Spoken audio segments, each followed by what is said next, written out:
నేనా? ఒక నిమిషం ఉన్నాడు, పెట్రోల్ కొట్టేద్దాం. సార్ మీ దగ్గర 50 ఉన్నాయి చూడండి.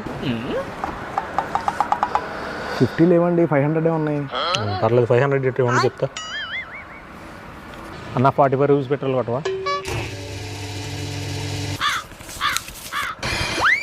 దిగేటప్పుడు తీసుకుంది రాలండి చేంజ్. ఇదేమన్నా ఆర్టీసీ బస్ ఏంటండి దిగేటప్పుడు చిల్లర తీసుకుంటానికి? జోకులు భలే వేస్తారు సార్ మీరు. బస్ అంటే గుర్తొచ్చింది, ఆర్టీసీ బస్ ఎందుకు ఎక్కలేదు మీరు? ఈ రోజుల్లో ఆధార్ కార్డులు ఎట్టుకెళ్ళి ఆడవాళ్ళకే సీట్లు దొరకట్లేదు. ఇంకా నోటిచ్చి టికెట్ కొని నాలాంటి వాళ్ళకి సీట్లు ఎక్కడ దొరుకుతాయి, అందుకే ఎక్కలేదు. అది నిజమేలేండి, నోటికి బస్తీలో ఓట్లు దొరుకుతాయేమో కానీ బస్సులో సీట్లు దొరకవు. బాగా చెప్పారు. ఇంతకీ ఏం జాబ్ చేస్తారో చెప్పలేదు మీరు. ఇలా ఎవరైనా లిఫ్ట్ అడుగుతూ ఉంటే వాళ్ళ డబ్బులతో పెట్రోల్ కొట్టించి లిఫ్ట్కి సహాయం చేస్తూ ఉంటాను అంతే. ఆపండి ఒకసారి ఆపండి. ఏమైందండి? ఏమైంది? ఏంటి సార్ ఏమైంది? అంటే మీరు పని మీద వెళ్తే లిఫ్ట్ అవ్వలేదు నాకు?